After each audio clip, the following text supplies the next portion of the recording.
So I'm gonna call this the PhD expedition. It's about 3 hours into the expedition. Dr. Meldrum is being very skeptical, which makes me very happy. I can see that his scientific mind it's working in the way I would expect a scientist of his caliber to react to signs and possible Bigfoot markings in a way that science would react. That it's, you know, the possibility exists, it's interesting, but not so much beyond that. He needs a lot more than that. He needs really significant proof, really significant evidence. He found the track interesting. He found the site interesting. So over the next couple days, it's our goal to have him have a profound experience to the point where he is going to really say, you know, something exceptional happened. We'll see how it goes. I'm very excited. I'm very happy the way everything's going. The weather is fantastic. We had a bit of snow, but I just couldn't be happier about the way everything's coming together. As I say all this, he's right behind me, listening.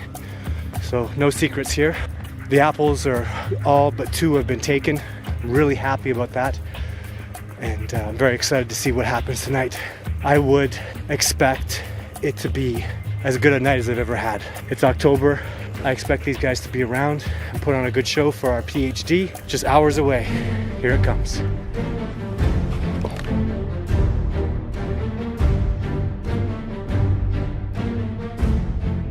I'm going to tell you that I've seen them do those structures before. With all the 10, 20 years of tracking and experience I have in the wilderness, there's no way that those structures happen randomly. Mm-hmm. There's no way that you got sight of a Sasquatch in those areas with those tree breaks, with those tracks, getting those apples taken, with those sounds, all these things. Oh, I guess I don't always show my enthusiasm in front of the camera so much, but I'm delighted with this opportunity to collaborate. So the prospects of doing some collaboration, getting out in the field with you and spending some sustained time systematically searching and going into these areas is very exciting for me. I'm really looking forward to it.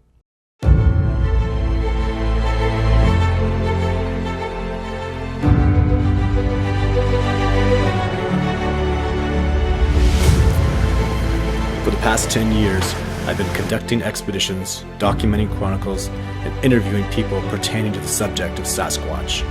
With over 20 years worth of hardcore backcountry expedition experience into the most remote regions, I've tracked and studied various North American species that have had little to no exposure to civilization. I am a student of many disciplines, trained in the art of tracking by a Cree Nations elder and a military sniper. My skill sets include camouflage techniques using the terrain and its features to mask ground movement, obstacle crossing, camping positions, effective observation, camouflage penetration, counter-surveillance, survival, evasion, and escape techniques.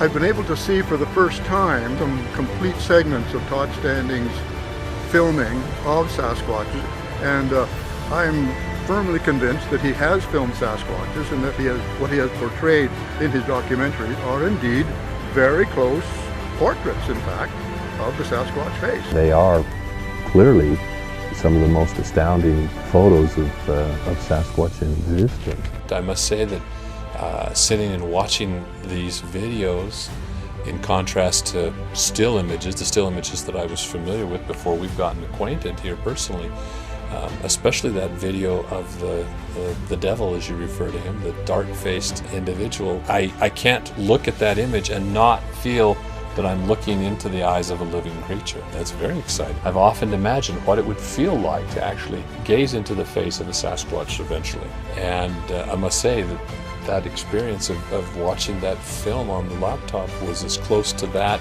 experience, I think, as I've had. It's Sasquatch. Believe it, know it, live it. It's the truth. They're here. They know about us. They're aware of us. They think that they're communicating with us, and we're just not getting it. And that's why I'm trying to get species protection and recognition, and trying to get primatologists to stop going all the bloody way to Africa when you have bipedal, man-like primates currently residing right here on the continent of North America. And they're exceptionally intelligent, and they're an amazing, incredible, unbelievable, spectacular miracle of species. And that's why we don't recognize them. Because it's too amazing, it's too miraculous, it's too much of a big deal. Time to take our heads out of the sand and recognize this incredible primate species and start learning from them, because the masters of civilization, my people, sure could learn a lot from the masters of the wilderness, which is who they are.